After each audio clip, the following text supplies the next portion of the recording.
We want to acknowledge that the land we are on is native land and was taken from people who lived here for thousands of years.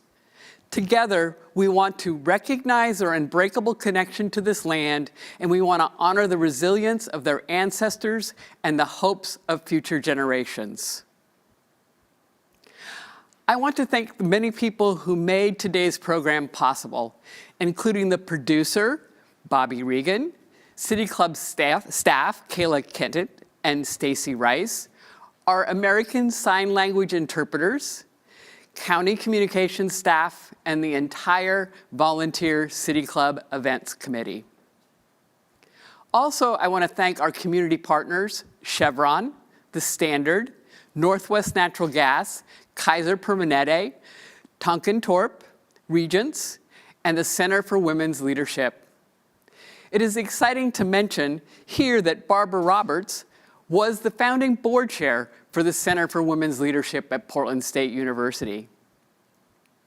Looking ahead, we hope you will join us for City Club's 4 upcoming programs, including our Democratic Governor's Debate on April 22nd, the Multnomah County Chair Debate on April 29th, the Republican Gubernatorial Debate on May 3rd, and our State of the City with Mayor Ted Wheeler on May 6th. Each of these programs will be held at noon, and you can register on the City Club website at www.pdxcityclub.org. Today, our guest is Multnomah County Chair Deborah Kafoury. Kafoury has been an elected public servant for more than 20 years. She has served on the Multnomah County Commission since 2008, first as a commissioner, then as county chair starting in 2014. Prior elected service included 3 terms in the Oregon House of Representatives, including multiple leadership roles. Our moderator, Governor Barbara Roberts, was elected governor in 1980, becoming the 34th Oregon governor, the first female governor in Oregon, and one of the first female governors in the nation.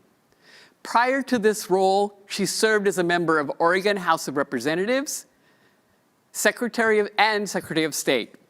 Earlier in her career, she was a Multnomah Community College board member, a Multnomah county commissioner, and a longtime Park Rose School Board member. An accomplished author, Roberts just finished her 4th book entitled A Voice for Equity, which is being released this weekend. During this program, Governor Roberts will ask audience questions.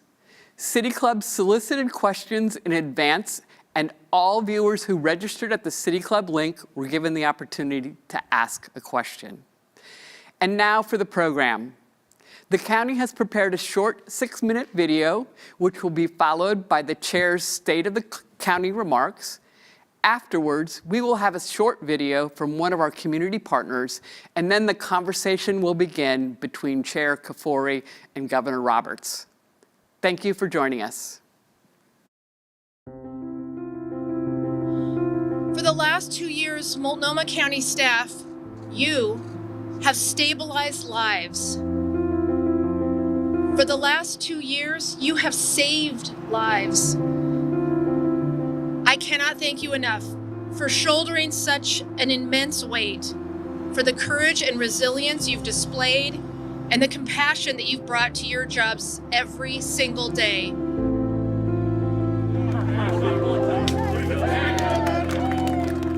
The past 2 years were unlike any other. But just like any challenge that tests our resolve, Multnomah County employees rise to meet it by responding. It feels historic. I felt like tears in my eyes. I'm really happy that this is happening. And recovering. By leading with our values. By remaining dedicated amid crisis. It's just really freaking amazing. A godsend, to say the least. After crisis. We will find the lessons of this heat event. And remembering. We will allow ourselves to hold grief in one hand and hope in the other, to hold both trauma and resilience, hurt and healing as we move forward into this next phase of the pandemic together.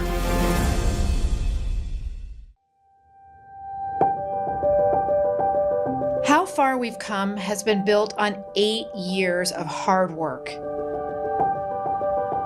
And our successes and resilience is rooted in the example and expertise of those who came before us to help propel us toward a better future.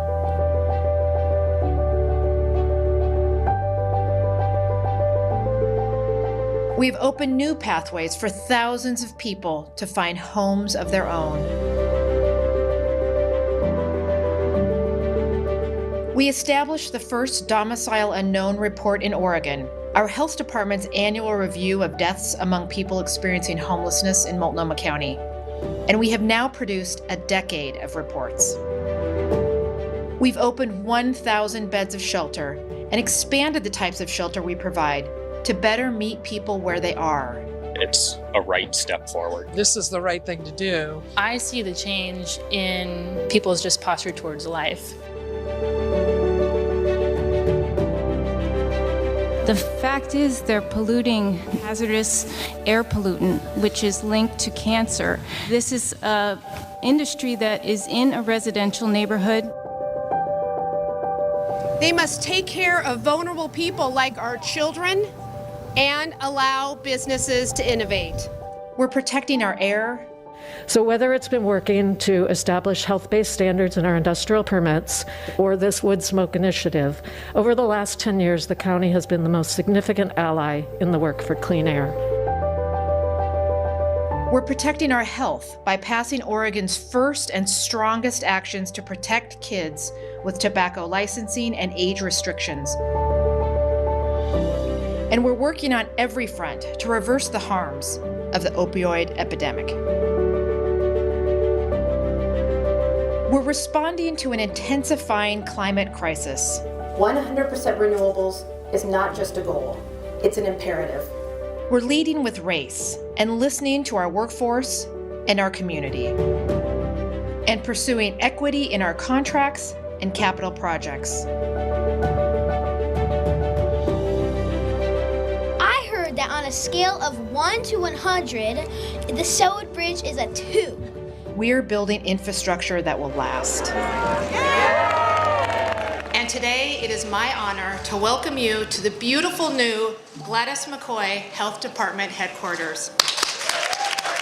Multnomah County has been trying to find a way to replace our courthouse for over 50 years. We answer the call in crisis.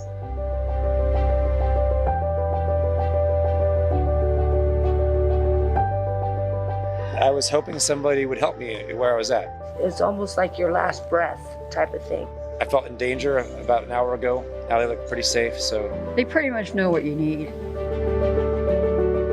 We're collaborating and co-creating solutions to community safety. We are responding to survivors in crisis when a lot of other agencies are not having business hours. And work to support hope, healing, and restoration.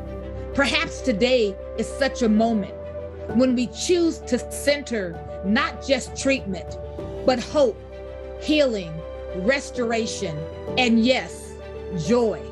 We have come so far.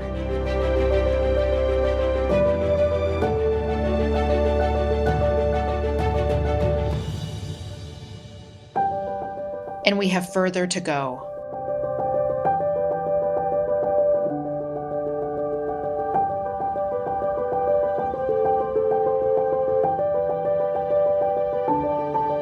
But we know where we are going.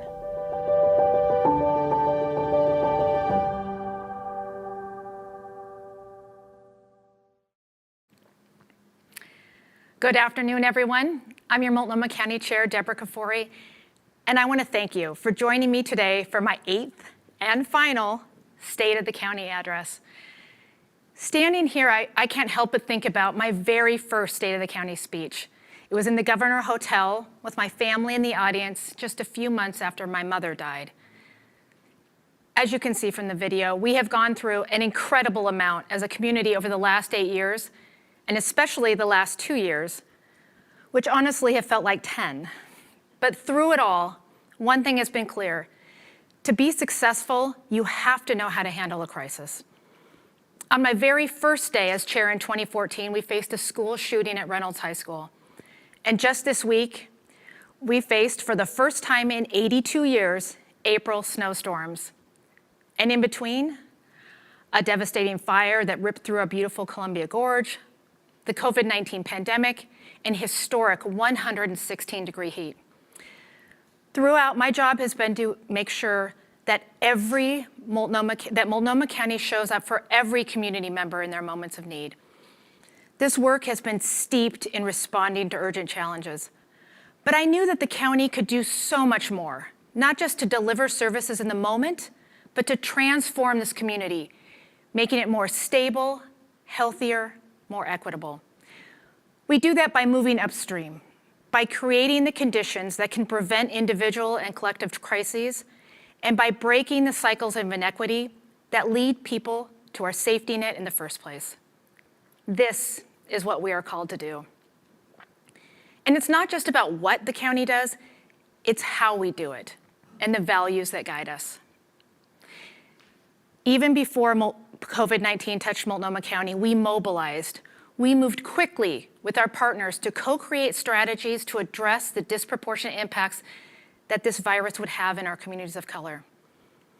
Though we were faced with something that we had never seen before, we were ready, because Multnomah County Public Health had for years fostered trust and built relationships with Black, Indigenous, Latinx, Asian, Pacific Islander, and immigrant communities through our county programs like REACH, Achieve, and the Future Generations Collaborative. Those ongoing partnerships were critical to shaping the family wraparound support we offered, ensuring that food boxes, including culturally appropriate food, and supporting county testing and vaccine clinics where people were, in churches, barbershops, and cultural centers. And often the most effective and equitable role that we could play was to support and coordinate with those on the front line and in the field to help them leverage the power of familiar faces and languages. In dozens of meetings sponsored by the County Health Department or my own office, community leaders shared information and offered guidance in a way that reflected their deep connections and personal ties to their communities. Staff and volunteers at culturally specific vaccine clinics listened, and they eased people's fears. And when we heard that small business owners of color faced higher obstacles to federal relief, we worked to set up a system with culturally specific business associations that allowed them to distribute grant funds. Our focus on those most impacted drove our strategy from the beginning and also informed the county's approach to reopening, as we remained acutely aware that the risk and disease spread were different for communities of color than they were for the majority white community. So we slowed down. And we made sure that when we reopened, only when case counts and hospitalizations declined for everyone, not just for the majority. And we advocated tirelessly for the state to do the same. We received a lot of pushback from those who wanted to rush our reopening, but as we saw, it was the right thing to do. Co-creating solutions has always been critical to advancing equity inside of our own organization as well. And listening deeply to those who have been harmed is a necessary first step. I will never forget a board meeting in September of 2017 when one by one, county employees shared painful stories of the racism and discrimination that they'd faced in our own workplace. They demanded action and we acted. Together with our employees, we developed the Workforce Equity Strategic Plan, a roadmap to breaking down unjust systems and building up a workplace culture of equity. As chair, I've worked to ensure this initiative receives the resources it needs to succeed, and I am deeply committed to doing the hard work to become an organization that models safety, trust, and belonging for all of our employees, community partners, and residents. Self-examination is never easy. It's tempting, especially with COVID-19, to want to get back to daily life and recapture the familiarity of what was. But as a local government, rushing to distance ourselves from harrowing experiences would be a disservice to our community, and it would keep us from learning in order to grow and improve our work.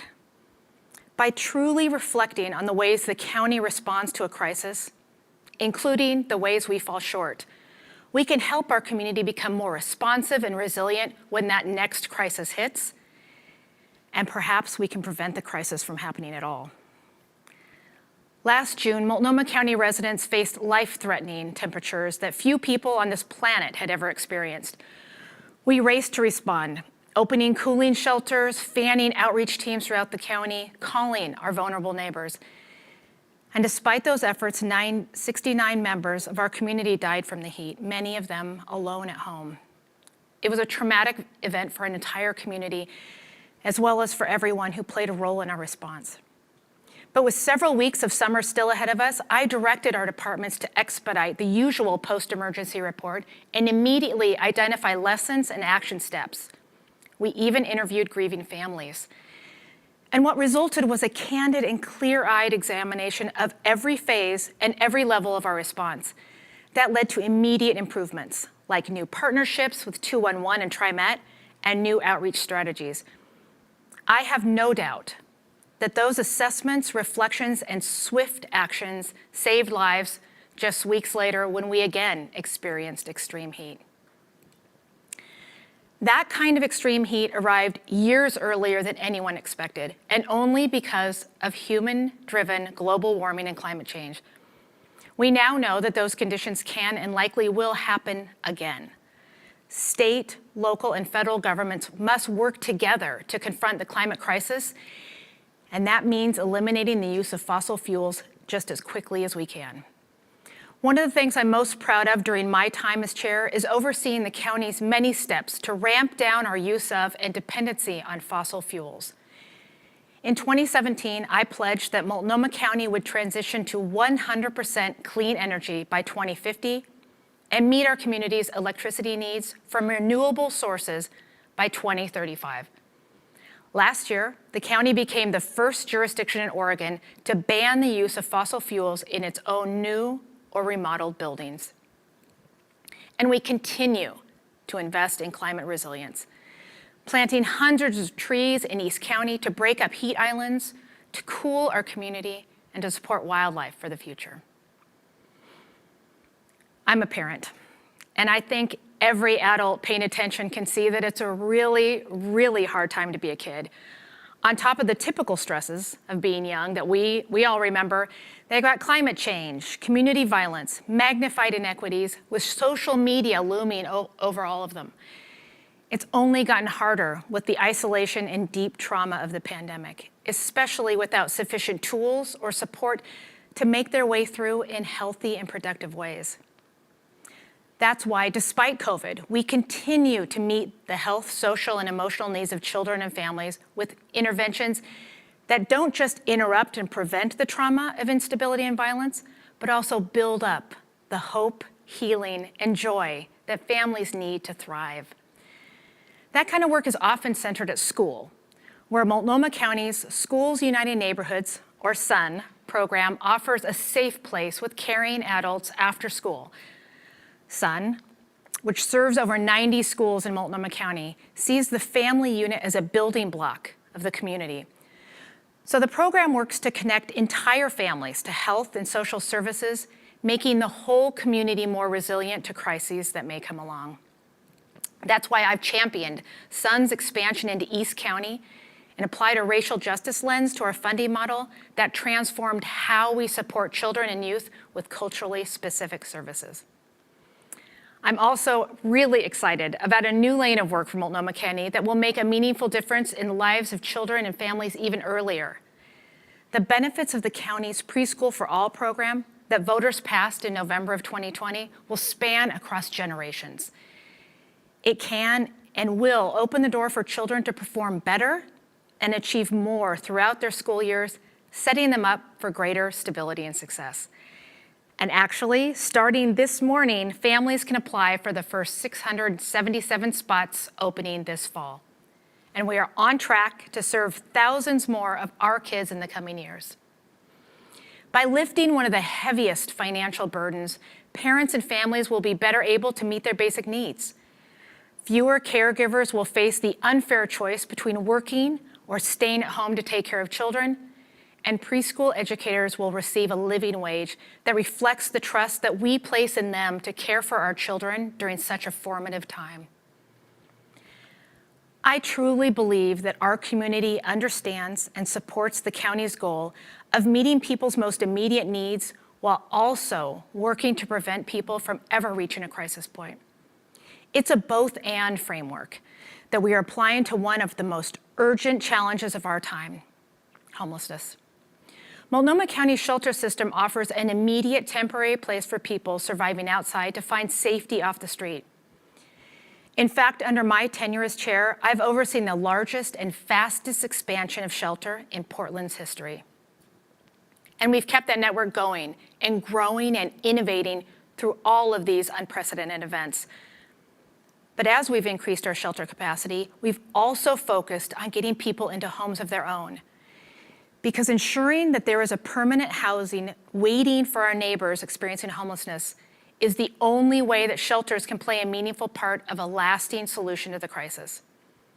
In addition to adding more shelter, we focused on growing our offerings of case management, addiction and mental health treatment, and long-term rent assistance, strategies that actually break the cycle and end the trauma of homelessness. When we do it right, housing first should never mean just housing only. Getting keys into the hands of people without a home and providing support services at the same time significantly increases the likelihood of their stability and success, ending their need to engage with our homelessness system in the first place. And their success opens up our capacity to meet the next person living outside. The supportive services housing measure that Tri-County voters so wisely passed in 2020 is already helping us expand and strengthen all of that work, shelter and housing. The reality of the county's work, however, is that with the depth and breadth of the need in our community, we have to make hard choices about where our resources go. Looking inward to my values and outward to the voices of those who are closest to the issues we're seeking to address, I've never shied away from the tension between meeting immediate needs and creating long-lasting change. I also understand that those decisions will leave some unsatisfied, and that comes with the territory. And while there will always be room for compromise on how we distribute our funding, our time, and our people power, I will say this. We cannot rely on Band-Aid interventions to actually solve our most pressing challenges and move our community beyond them, but we can move beyond them by listening to and engaging with those who are the most impacted, by co-creating solutions, and by humbly reflecting on crises and taking quick action to apply the hard-won lessons. By investing in meeting people's needs now, while also building up our collective strength and resilience that can prevent the need for our services in the future. It's what our community needs us to do, and it's what our community deserves. All of that work is brought to life every single day by the thousands of Multnomah County employees, as well as the countless individuals who partner with the county or volunteer their time to make our community better. Thank you all from the bottom of my heart. To the talented and passionate and professional women of the board, who I am proud to count as my colleagues, Commissioner Sharon Myron, Commissioner Sushila Jayapal, Commissioner Jessica Vega-Peterson, and Commissioner Lori Stegman, thank you. It has been a pleasure serving alongside you in my last term. I absolutely must thank my wonderful family for their years of support. And as my father always told me, the key to success is hiring people who are smarter than you. And that has truly been the case with my amazing staff. Thank you for all you've done for me and for our county. And I am deeply grateful to each of you who calls Multnomah County your home. We all bear scars from the tremendous grief, isolation, and loss that we've endured over the last 2 years together. But your resilience and your compassion, your generosity and your kindness helped carry me and helped carry our community through the darkest days of the pandemic. So as we move into a new phase, I hope that you will give yourself the grace to heal, the room to hope, and the belief that our community can, in fact, build back to be more equitable and just than it was before. I've seen it. I see it every single day. the lifetime heroin user who is in recovery, who now has a job and is reunited with his family, the voter who votes for the very first time because the ballot is in their own language, a mother and child playing together on the carpet of their first apartment. My time in service to Multnomah County, first as a commissioner and then as chair, has been as rewarding as it has been challenging, and it has been the privilege and pleasure of a lifetime. Thank you. What's on the horizon? The answers lie beyond the roads we know. We recognize that energy demand is growing and the world needs lower carbon solutions to keep up. At Chevron, we're working to find new ways forward, like through our venture capital group, backing technologies like electric vehicle charging, carbon capture, and even nuclear fusion. We may not know just what lies ahead, but it's only human to search for it.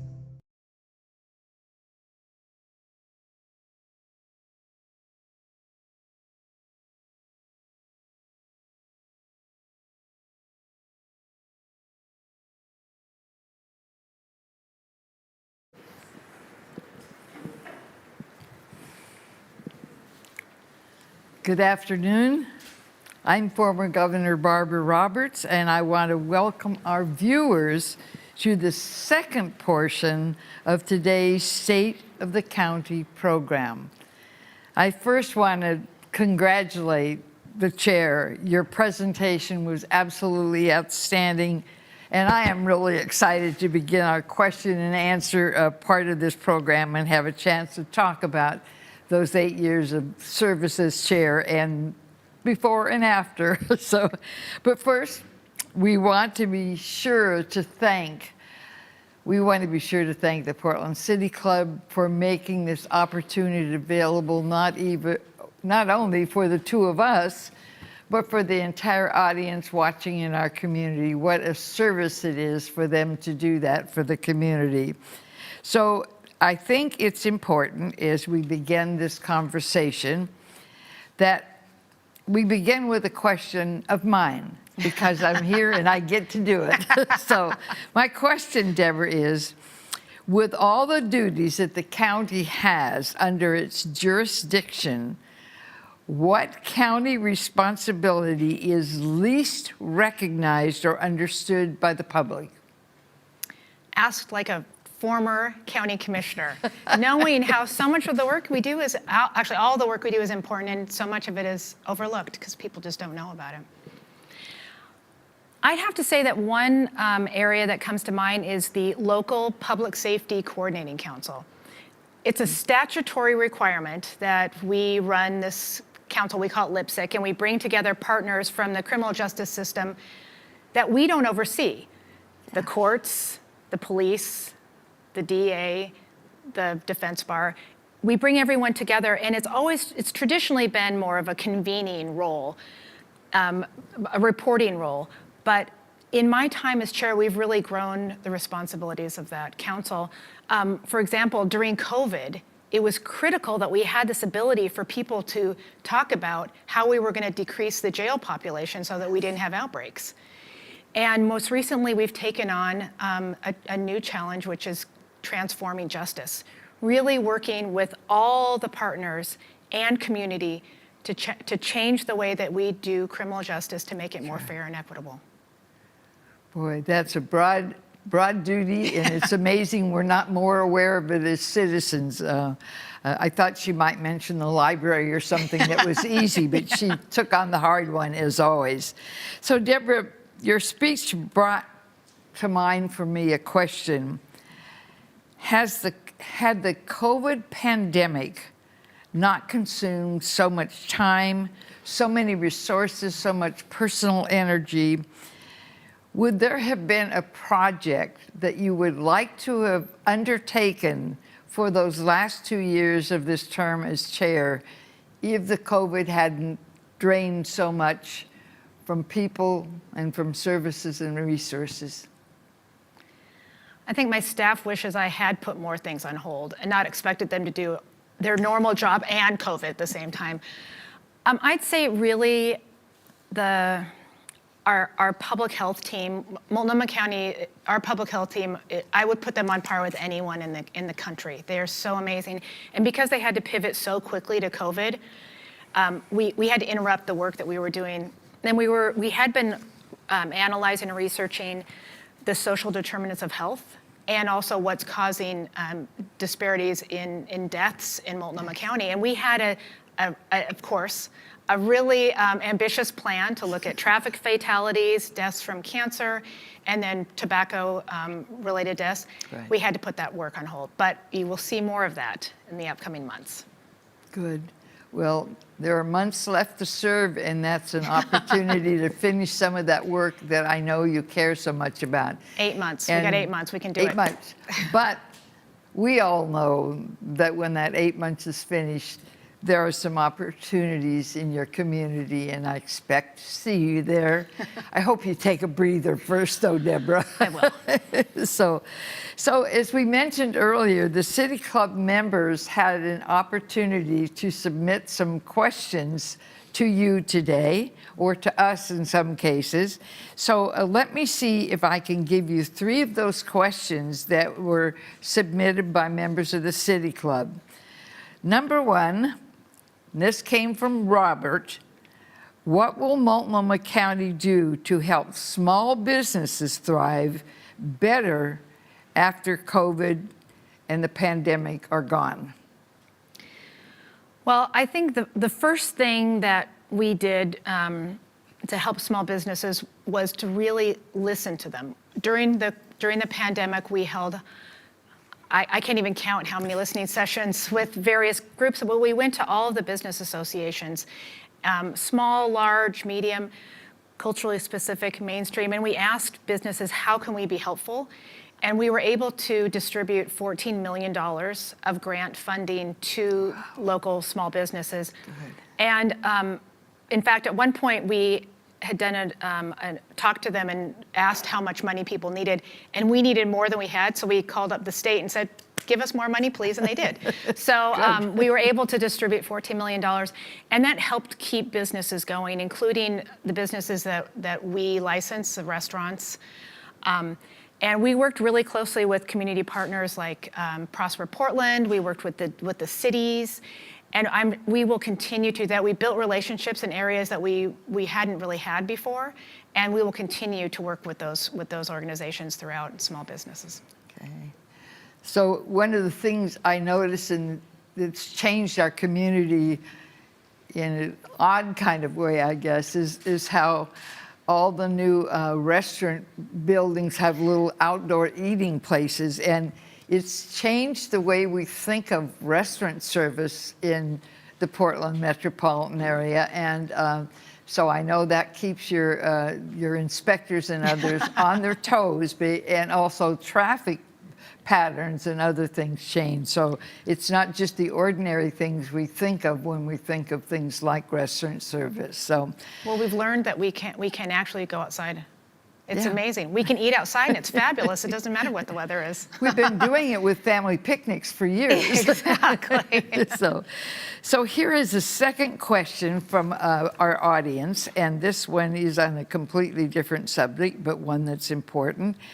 And Carrie asks, what policy are you most proud of, or policies, if that's the case, most proud of in your tenure in the county? That's a hard question, and I know everyone's going to expect me to say the Selwood Bridge, but I'm not going to say that. And maybe because it's on top of mind, but I am really proud of the way that Multnomah County handled the COVID pandemic. It was a challenge that we never expected to come, although I shouldn't say it. Some of our health department folks, they expected it, but something tragic. But we worked so hard. We so quickly pivoted to focus on getting messaging out to the community, but also the majority of Multnomah County services still continued. So it wasn't like we could put everything on hold and just focus on the community. We had to keep serving people who are elderly and disabled. We had people were in dire need of healthcare services and mental health services. we had to keep providing all those services at the same time as we were getting the word out to our community about what to do and what not to do. Right. So every Multnomah County employee was working during COVID in whatever, usually 2 or 3 different jobs, as well as trying to take care of themselves and their own families. So it could have been a lot worse. It's been a hard 2 years. I won't sugarcoat that, but I really think it would have been a lot worse. Well, and I think not just in our communities here, but around the country, we watched as public officials at every level of government tried to think what the next step was, where they needed to go, how they needed to do it. It wasn't an issue that we had ever expected or predicted. And so I think there was a huge learning curve for public officials at every level, and Multnomah County obviously stepped up and seemed quickly prepared and made the quick decisions that needed to be made before there was more damage done. And that means a lot coming from a former governor.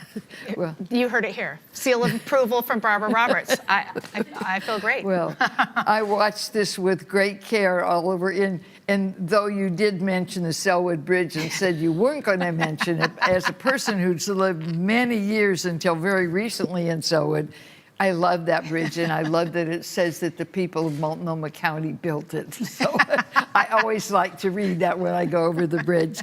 Now, one more question from our audience, and this one was a very long question, and we had to kind of shorten it up a little bit. But the question came from, it says Deborah, but it's not spelled like your Deborah. I didn't write this It's not her Deborah.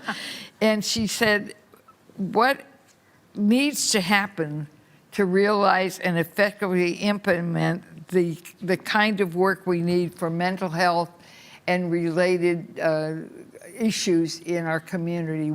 What do we need to do to help the people who are on the streets with those issues, who are ill with those issues, who are sometimes uninsured? What do we do to help them? Yeah, this is a really, really important question, and I think I know it's going to be the focus of the last part of my tenure as county chair. We know we had issues in. I'm sure you can remember this issue from when you were serving at all levels of government. It's not a new issue. No, it's not. And we know that we had challenges prior to COVID, and COVID completely exacerbated all of those problems. So one of the things that we do need to do is have, like this, we've been reading recently in the papers that the state of Oregon has a lot of money from Measure 110 that they need to get out into the community. The community members for all across the state have submitted proposals of how they could spend that money locally to help people who have mental health and behavioral health issues. The money is stuck in Salem. They need to get that money out on the ground. It's crucial. And then one thing I'm really proud about is that even though COVID was going on and we had to focus a lot on that, we were able to keep going and building the Behavioral Health Resource Center. The first ever in our state. It's going to open up this fall in downtown Portland. And just yesterday, I was with Senator Jeff Merkley and Congresswoman Suzanne Bonamici because we got some money from the federal government. Right. That's always a good sign, right? To get money from the feds. And so that project is on track to open up this fall, and it's going to help people who are homeless on the streets of downtown Portland who have behavioral health issues. And it couldn't come at a better time. It's desperately needed, as you know. Well, and one of the things I noticed during this crisis period that you've just been through in the last 2.5 years is that how many times not only did government step up and help and individuals step up and help, but we had a lot of nonprofit organizations who really carried a heavy load during this time. It was a hard time for them to fundraise for their own nonprofit, and yet they were receiving the brunt, just like the county was, of a lot of needed services, and their organization stepped up and helped in so many ways. And we forget sometimes the role that our nonprofits play in this community. It's so true, and we rely on them more and more, especially those who are culturally specific, those who have special skills and abilities. That and we've learned from this crisis that So the best spokespeople in our community are those who are on the ground doing the work in the community. They're trusted community advisors. They have the relationships. People got tired of hearing from me, go get your vaccine, go get your vaccine. But when the pastor at your church says you need to get your vaccine, people jumped up and got their vaccine. No, there's no question the role they play in our community. That's really important. You know, as we looked at some questions we might want to talk about, or not just to throw all the questions at you, but there were some possible questions that we thought might have a little overlap for both of us to discuss. So one of them is, can you think of any advice that you would give to young women or young people about the idea of going into public service and running for public office or serving in public service? What advice would you give them? Would you say, don't get involved with this? Would you say, you won't make any money, or this is too hard? What would you say, Deborah? I would say, I'll steal Nike's logo. I would say, just do it. And I think there's always a reason not to do it. People think, I think you just laid out some of the good ones. It's hard, it doesn't pay, some of the jobs don't pay very much. Right now, especially, the vitriol and the abuse that people throw at their elected officials, it's really tough. But I think that the rewards are far greater than the challenges. And I'm curious to hear from you. I know that this is a topic that probably the number one question you're asked, but I'm curious how things have changed. How you've been around for a while. I have, definitely. You've seen a lot of changes in our community. How has your advice to young women changed? Well, as I look at people serving in public office right now, or running public agencies, or even nonprofit agencies, the service areas that I think of, one of the things that really has changed are how many more females, how many more women and girls are involved in these issues now, and this leadership role now. Very different. But also how many more people of color are running for office, are serving in office, are running campaigns, are raising money for nonprofits. Every place I look and see leadership, I am very aware of how much that part of leadership has changed in our community. It's healthy, it's solid, and it brings new voices, and it brings new thoughts to the table. And it's like changing the menu for dinner. There's something new to eat, and there's something new to get done. And I really encourage young people to do this, but I always do the political part with a little caveat. And that caveat is, I don't think anybody who can't adhere to strong public ethics should go into government service. I feel very strongly that this is not the bad place that people think politics is, but in fact, politics is a place where ethics matters almost as much as any role I can think of. So when I look at people running for office, and I look at people ready to step up and take an agency lead, I want to see that ethical standard come with them. I think that's an extremely important point, and I frame it a little differently, but kind of getting at that same thing is, I would tell people, you need to know why you're running for office. And if you're running for office because it looks like it's going to be a great time, or because you want to be important, this isn't the job for you. No. You really have to have strong values and an inner core that tells you what's right and what's wrong. Because it's always going to be tempting when somebody comes along and says they have a great idea to want to run that way or run that way. And especially when things are hard, and there's really hard, as we've seen the last 2 years, incredibly difficult decisions to make. So you have to have a strong set of values. I believe that too. And there are no easy answers. And there are no quick fixes as I describe it. This is hard work, and you're gonna make some people unhappy. And I look way back to when I served on the school board.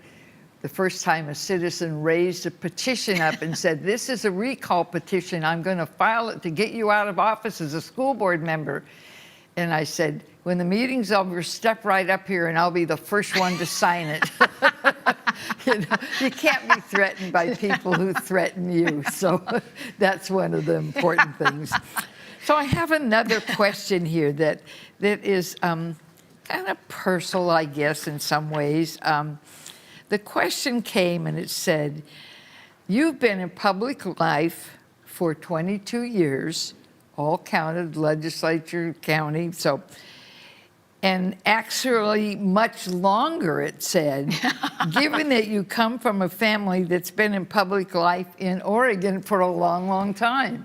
So how did growing up in a politically active family, how did it change you and how did it impact you?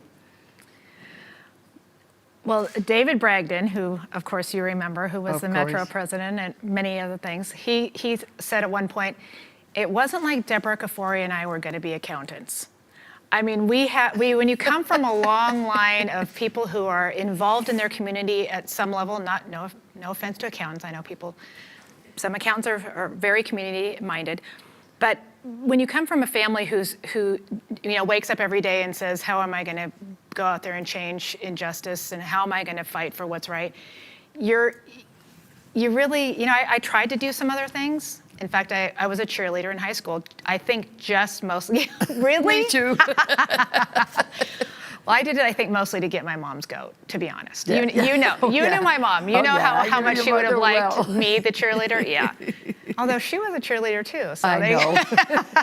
She just would never admit it like we did. Exactly. So I think, my family definitely drove me into politics, and I'm, as I said, I tried to steer clear, but really, I felt that this was the best way I could to give back to my community. I love this. I love this community. I love it so much that I want to do everything I can to make it the place that I know it can be for everyone. Well, and you do set an example for your children, even if they don't go into politics. You set an example about service, and service doesn't just come from the political arena. It comes from lots of places. And I have a grandson right now who is an alcohol and drug counselor. That service we desperately need, So I think that we do set a standard, and your parents were both such strong public leaders, and your mother, nobody ever forgets the picture of her with the rolling pin. It was one of those times you spoke out when women were supposed to be quiet about things like the membership of our local organizations. And now we look around the state and we see women serving in almost every statewide office right now. On the Supreme Court, a majority of women. Your county commission here in Multnomah County, 5 women leaders. We are accustomed now to seeing women lead, and I think we have a right as public officials to feel proud of the work we've done, but I think we also need to set the example for the standard by which we do that work. And I think sometimes you get some scar tissue. It comes with the job, but it's why we do it is because somebody needs to be the one who can take the heat. And I can't tell you how much scar tissue I got out of the deal, but how many wonderful life lessons came with it. And I'm sure you would say that yourself about that. Well, I heard when I was running for office and out talking with folks, people would say about my mother that there were many times I didn't agree with her policies, but I always knew that she was being true to herself and that she believed in what she was fighting for.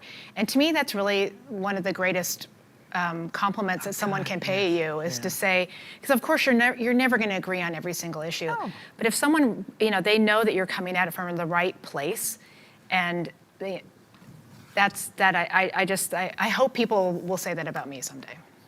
Well, I was watching you while you were speaking, delivering your address a while ago, and I thought, with how much strength you presented your ideas, the services that your county had delivered, and you led the way on those.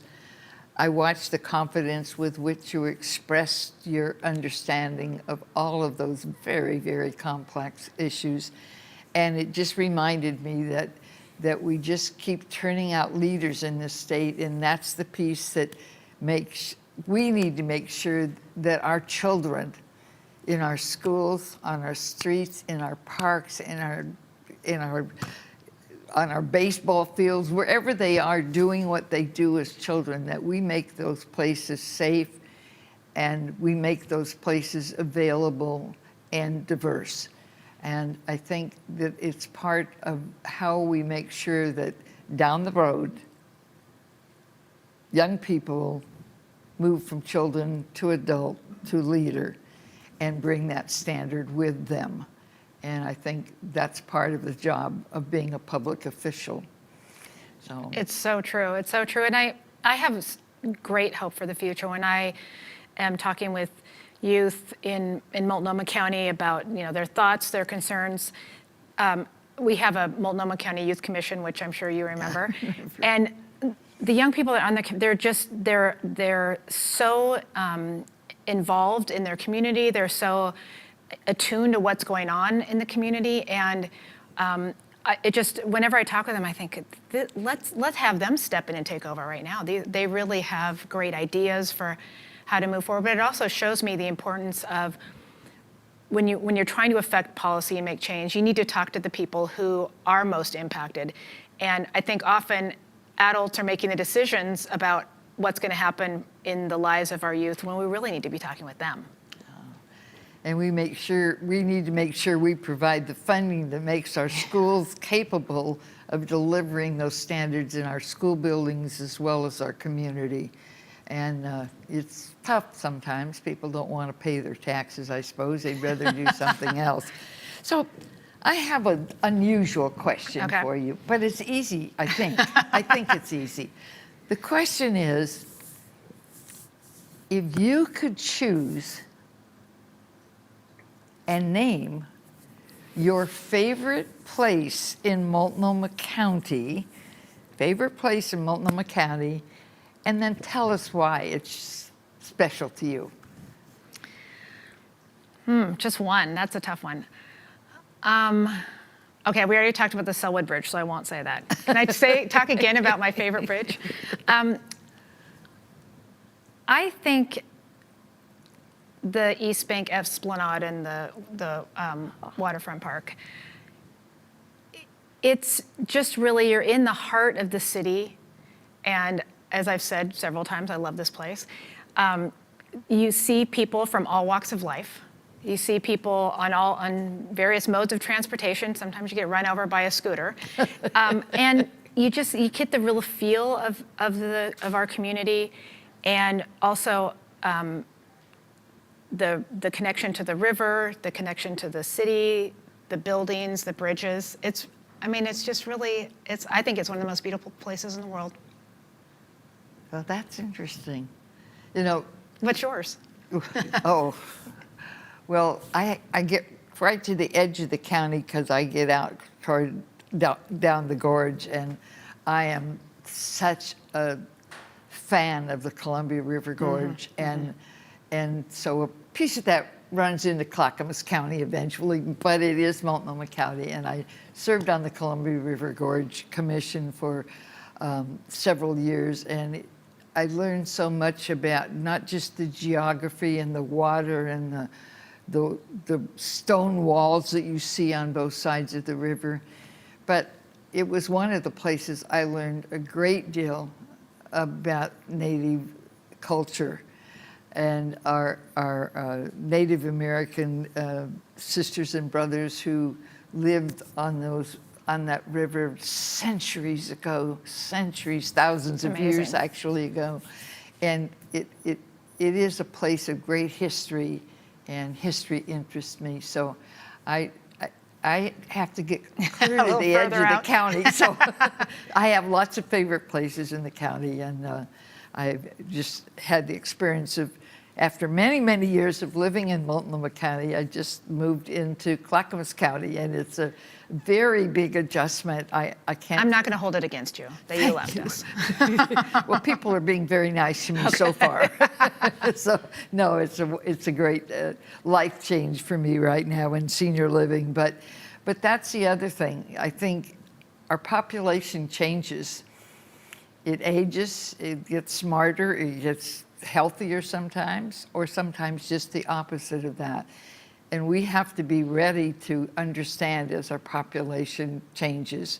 I mean, there will be immigrants I think in Oregon from the current crisis, national crisis, and some of them will be our neighbors and our employers and our employees.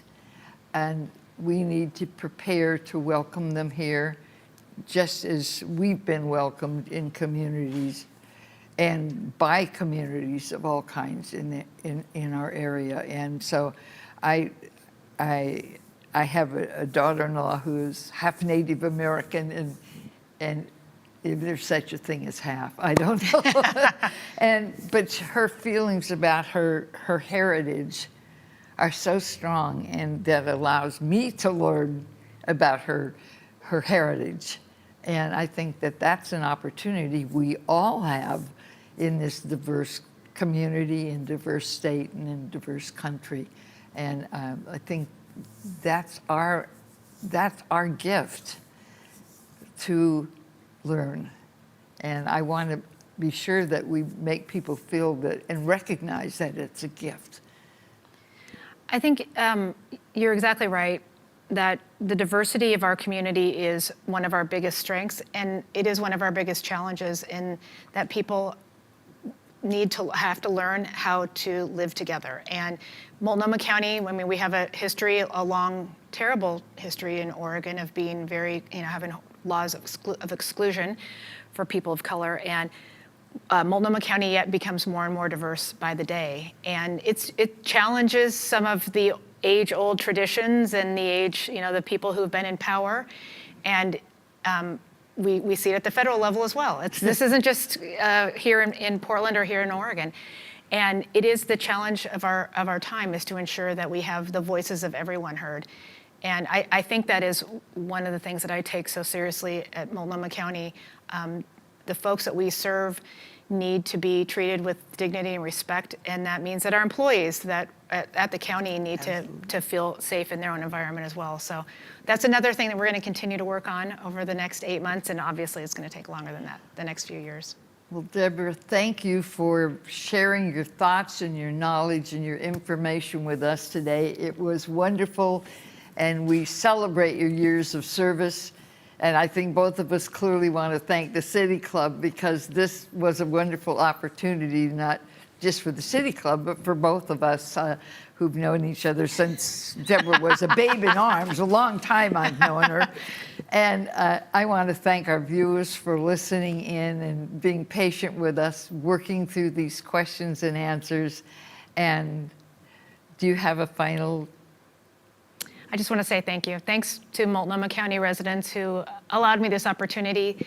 Thank you to you. I know this is taking you away from something else you could be doing. I appreciate you, Governor, and thank you to City Club for having us here today. And have a good day.